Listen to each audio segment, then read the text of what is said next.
बाबा बॉम्बे में जाते हैं, समझाते हैं ये मुंबई पहले ऐसे नहीं, इतनी बड़ी नहीं थी, वो तो मुंबई तो एक छोटा सा गांव जैसा था। अभी कुछ समय से समुद्र को सुखा करके और इतनी बड़ी बना दी है। अब फिर से हिस्ट्री रिपीट होंगी। कौन सी हिस्ट्री रिपीट होंगी?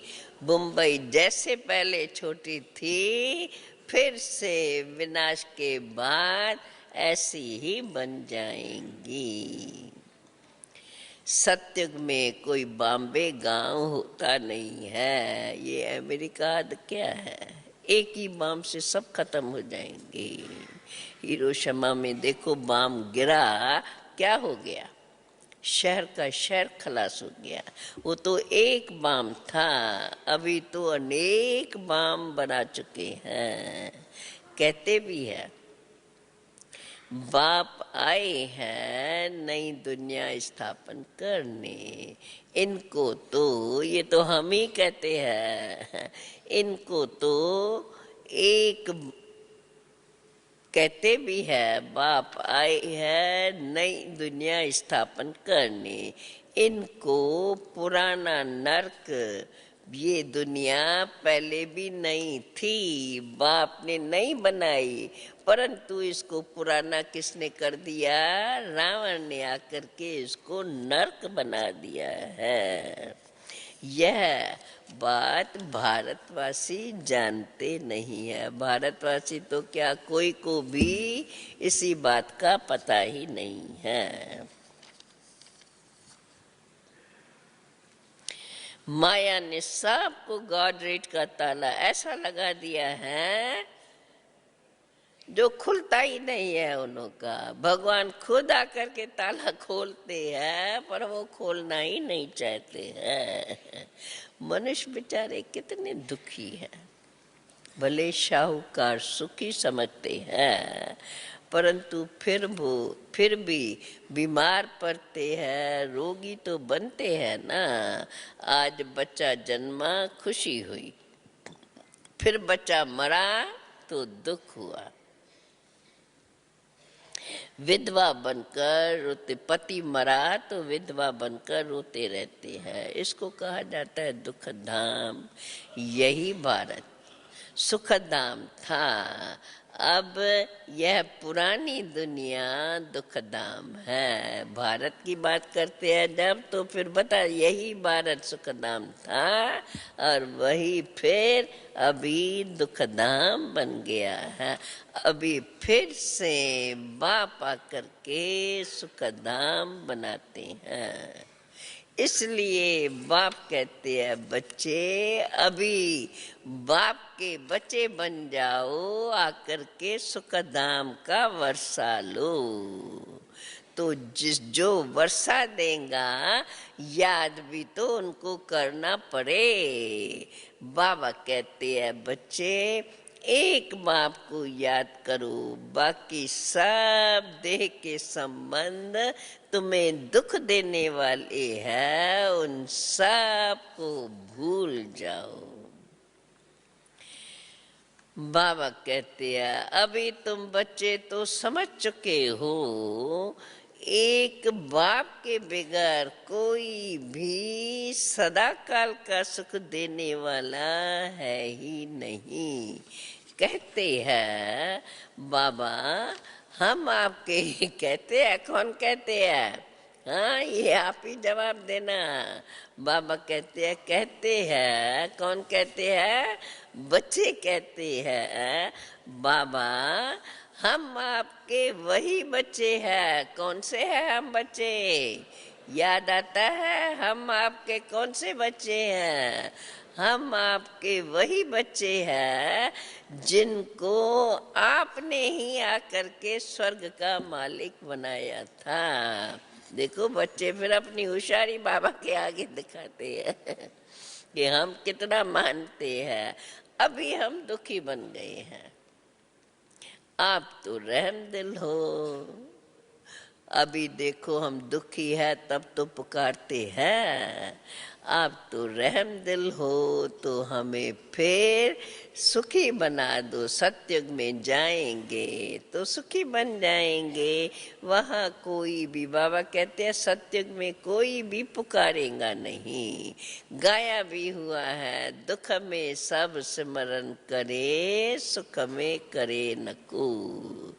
परंतु भले दुख में याद करते हैं, परंतु भगवान किसको भी मिलता नहीं है। क्यों नहीं मिलता? जानते ही नहीं कि जिसको याद करते हैं वो है कौन। समझो, भगत हनुमान को याद करते हैं। अच्छा, ये जानते हैं कि हनुमान रहता कहाँ है। हनुमान के पास तुमको जाना है तो कहाँ जाना है? मनुष्य बेचारे भक्ति करते रहते हैं, मुक्ति, जीवन मुक्ति जाने के लिए प्रयत्न करते हैं, परंतु जानते नहीं कि यथार्थ मुक्ति क्या है, जीवन मुक्ति क्या है। हनुमान, गणेश आदि को याद करते रहते हैं। अरे उन्हों को याद करने से तुम जाएंगे कहाँ, ये भी पता है। हनुमान का ठिकाना कहाँ है, गणेश का ठिकाना कहाँ है, जानते हो? ठिकाना ही उन्हों का नहीं जानते हैं तो कहाँ तुम्हें ठिकाना मिलेगा। इसलिए देखो, मनुष्य जानते कुछ भी नहीं है, कुछ भी पता नहीं है, परंतु फिर भी याद करके और अपने को कहेंगे खुश करते रहते हैं कि हम भी भगवान को याद करते हैं। बाप समझाते हैं, बच्चे कुछ भी करते रहो, मनुष्य जितना भी कुछ करते हैं, परंतु सदा सुख देने वाला तो एक बाप ही है। बाप समझाते हैं, सृष्टि में सुख देने, सदा सुखी बनाने वाला मैं एक ही हूँ। ऐसे नहीं भगवान ही सुख देते हैं, भगवान ही दुख दे, ऐसे नहीं कि भगवान सुख भी भगवान देता है और दुख भी भगवान देते हैं। वो जब बच्चे देते हैं, बाप जब बच्चे बनाते हैं तो जरूर उनको सुख ही तो देंगे। बाप कहते हैं, मैं तो तुमको सदैव सुख देता हूँ, तुमसे सुख छीनती है माया, रावण। सतयुग में तो ऐसा होता ही नहीं है। यहाँ तो देखो, बच्चा जन्मा तो खुशी हुई, मरा तो दुखी हो जाएंगे। सतयुग में ऐसा होता ही नहीं है जो अकाले मृत्यु, बच्चा कोई जल्दी मर जाए, वा किसका पति मर जाए। यहाँ ऐसा मायावी दुनिया में तो देखो, कभी किसका बच्चा, कभी किसका पति मरते ही रहते हैं। ये धंधा स्वर्ग में नहीं होता, मरेंगे ही नहीं, शरीर छोड़ेंगे ही नहीं, अकाले मृत्यु नहीं होता है। अब यहाँ तो है नर्क। बाप कहते हैं, बच्चे अगर सदा सुखी बनना चाहते हो तो आकर के बाप के बनो। अभी तुम्हारी आत्मा और शरीर अभी तो दोनों ही तमो प्रधान है। बाकी ऐसा नहीं है कि आत्मा कोई निर्लेप है, आत्मा में ही तो खाद पड़ती है। इसलिए तो अब जेवर भी आयरन एजेड बन पड़े है, शरीर भी आयरन एजेड, सुखी शरीर भी सुखी नहीं रहता है, कभी कोई बीमारी, कभी कोई रोग लगा हुआ है। अब फिर तुम्हें गोल्डन एजेड बनाने के लिए अब तुम्हें ये नॉलेज दे रहा हूँ। अभी बाप आकर के तुमको अमर बनाकर अमरपुरी में ले जाते हैं। अब यहाँ तो है सारा मृत्यु लोक, गीता में भी ये अक्षर है। अमरपुरी में आदि मध्य अंत दुख नहीं होता है। मृत्यु लोक में तो आदि मध्य अंत दुख ही दुख है। ऐसे दुख धाम को भूलना पड़े, सुख धाम और शांति धाम को ही याद करना है। हम याद रहे, तुम्हें याद रहे, अभी हम सुख धाम जा रहे हैं वाया शांति धाम, जहाँ के हम रहवासी हैं, अब वहाँ ही जाना है। इसको भी ऐसे याद करते रहेंगे, इसको भी स्वदर्शन चक्र कहा जाएगा। अपने बाप और स्वीट होम को सदा याद करना है।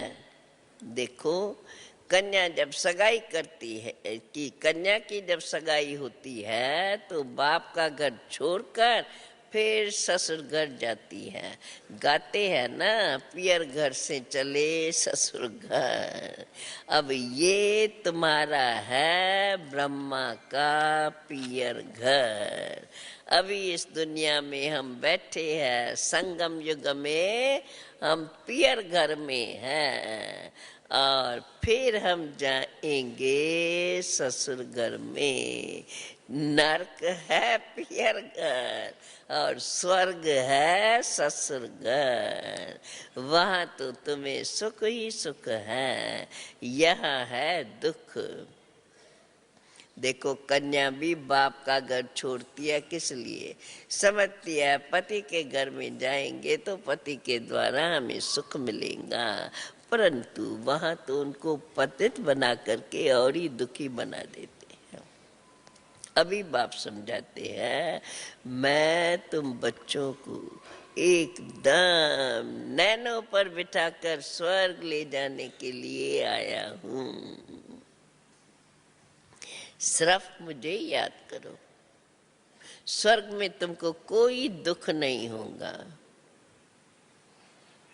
बाबा ने तो बच्चों को शुरू शुरू में सब प्रकार के साक्षात्कार कराए हैं। ये भी साक्षात्कार में दिखाया कि कृष्ण का जन्म कैसे होता है। आने से पहले ही कलयुग में ही बाप आया, बाप ने आकर के सत्य क्या है, वहाँ कैसे श्री कृष्ण का जन्म होता है, वो सब पहले से बच्चों को दिव्य दृष्टि के द्वारा साक्षात्कार कराई है।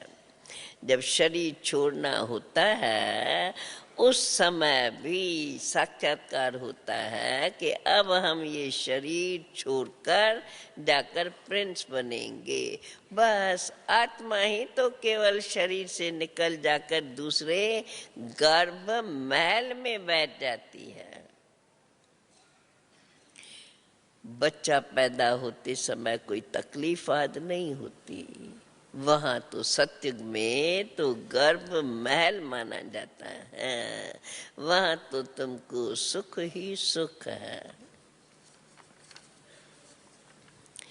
यहाँ तो गर्भ जेल, यहाँ तो गर्भ जेल भी है, गर्भ जेल भी है, और कोई पाप करता है तो उसको भी जेल की सजा मिलती है। चोरी याद करते हैं तो गवर्नमेंट के जेल में जाते हैं। यहाँ दोनों प्रकार के जेल हैं और सत्युग में दोनों प्रकार के जेल होते ही नहीं। गर्भ जेल ही नहीं है तो बाकी वो जेल किस लिए होगा? क्योंकि कोई पाप आदि तो करते ही नहीं है। उसको कहा जाता है पुण्य आत्माओं की दुनिया। बाप अभी तुम्हें ऐसे स्वर्ग में ले जाते हैं देख रहे हो, इतने सब पुरुषार्थ कर रहे हैं, तो फिर इस बात को भी देख करके सुनते तो हो, नहीं मानने में आता है तो देखो कितने सब पुरुषार्थ करके स्वर्ग में जाने की तैयारी कर रहे हैं। तो ये सब देख करके भी पुरुषार्थ करना चाहिए। इतने सब पुरुषार्थ कर रहे हैं तो हम भी क्यों न करें। हम भी तो बाप से वर्षा लेकर के सुखी बने। कोई कोई तो प्रायश्चित करते हैं कि बाबा ये कर्म बंधन हमारा कैसा छूटेगा, बच्चे नहीं होते तो अच्छा था। कोई कोई शादी के बाद ज्ञान में आते हैं, थोड़ा ही समय होता है शादी किए और ज्ञान में आ जाता है, तो कहते हैं अगर पहले पता होता तो हम शादी ही नहीं करते। ऐसे भी कईयों के पत्र आते रहते हैं। अब जिनकी तकदीर खुलनी है वो तो आ जाते हैं। एक सप्ताह बाप के बच्चे बन कर के तो देखो, पसंद आए तो बनना, नहीं तो जाकर के लौकिक माँ बाप का बनना। कैसे कैसे तुम्हें हम बच्चों को बात करनी चाहिए, बाबा बीच बीच में वो भी सिखा रहे हैं। या हम फीस तो कुछ लेते ही नहीं है, अभी आकर के सुनो, सुन करके सोचो, अगर समझ में आ जाता है तो उस पर चलो, नहीं तो चले जाना। कोई फीस तो हम लेते नहीं है, तुम फ्री आओ। ये तो शिव बाबा का भंडारा है, न कोई किताब आज खरीद कराते हैं, सिर्फ मुरली भेजी जाती है। ये है बाप का खजाना। अच्छा लगे तो गुरु, अगर ये अच्छा लगे जो हम लिटरेचर छपाते हैं, पढ़ करके अच्छा लगे और तुम्हें दिल हो तो भले गरीबों के लिए ऐसा लिटरेचर छपा सकते हो। बाबा कहते हैं भारत महादानी है, भारत जैसा दानी और कोई देश नहीं। इसलिए बाप भी तो आकर के भारत में दान करते हैं, ज्ञान रत्नों का खजाना बच्चों को देते हैं। तुम बच्चे भी तन मन धन बाप के हवाले करते हो, किस लिए? फिर से भारत को स्वर्ग बनाने के लिए। तो तुम बच्चे भी तो अब महादानी बनते हो। ये बाबा ब्रह्मा बाबा भी महादानी बनाना। आगे तो इनडायरेक्ट भक्ति मार्ग में इनडायरेक्ट दान करते थे, अब तो स्वयं भगवान आया है, तो जब डायरेक्ट भगवान आया है तो क्यों नहीं हम डायरेक्ट दान करें। तो बाप ही हमें फिर स्वर्ग की बादशाही देते हैं ना।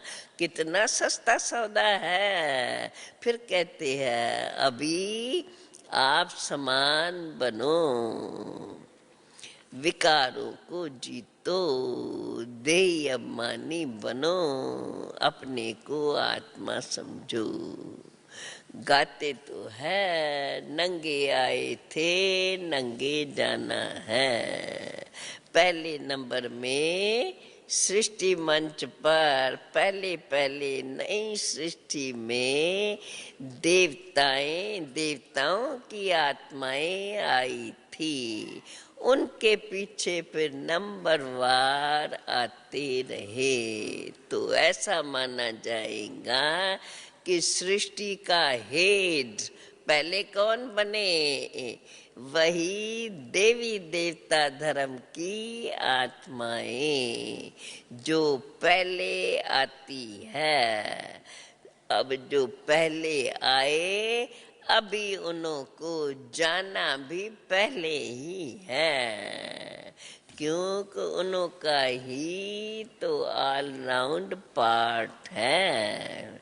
ये सभी बातें बड़ी समझने की है। जिनके भाग्य में है वो तो झट आकर समझ लेते हैं, भाग्य में नहीं है तो फिर दिल नहीं लगती है।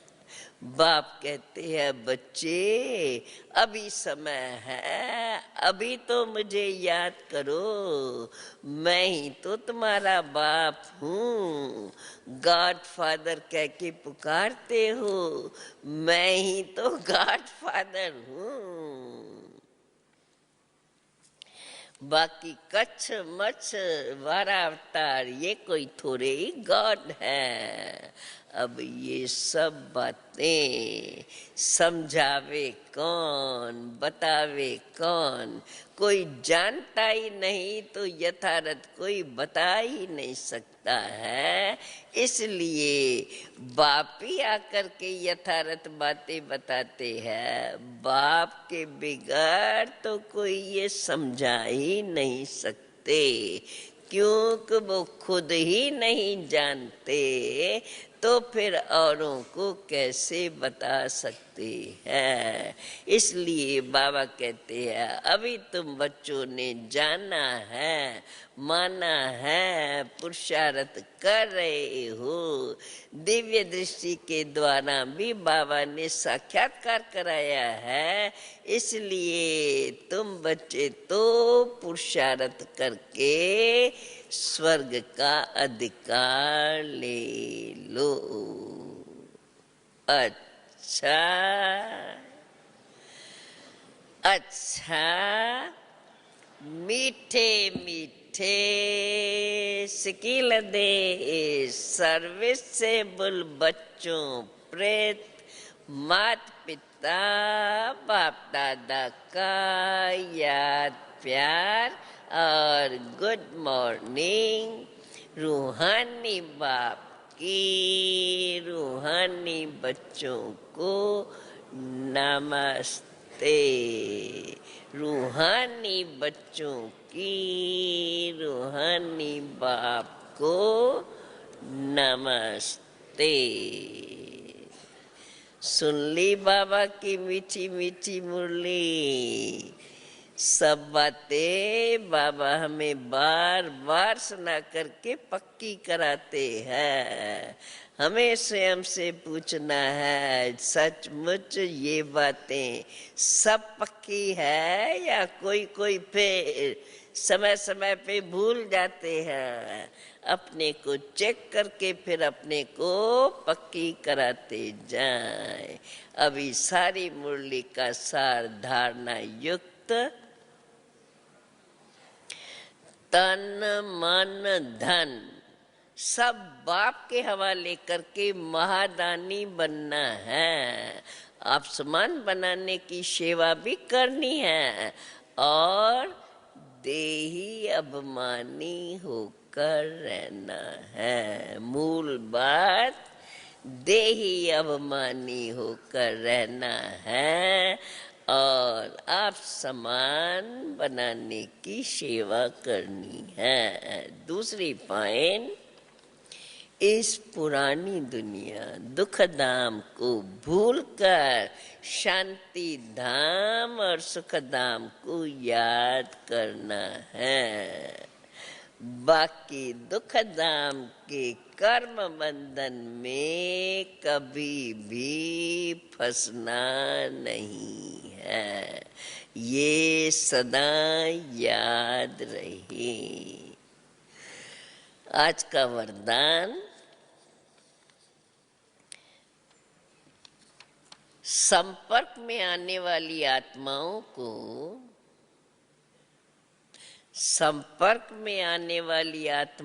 को सदा सुख की अनुभूति कराने वाले मास्टर सुखदाता भव।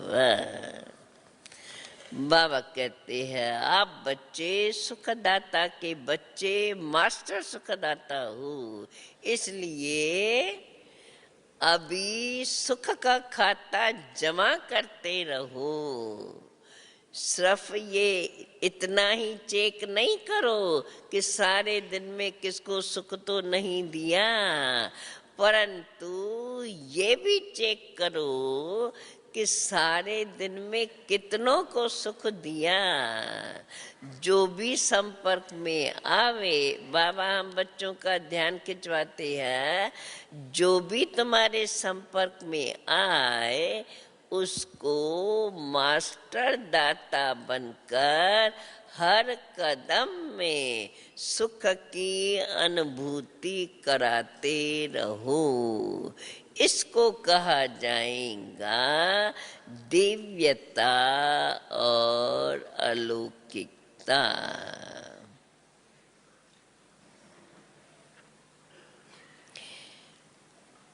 हर समय स्मृति रहे इस एक जन्म में 21 जन्मों का खाता जमा करना है, स्वयं के लिए भी और औरों को भी समझाना है। आज का स्लोगन है, एक बाप को अपना संसार बना लो तो अविनाशी प्राप्तियां होती रहेंगी। एक बाप को अपना संसार बना लो तो अविनाशी प्राप्तियां होती रहेंगी।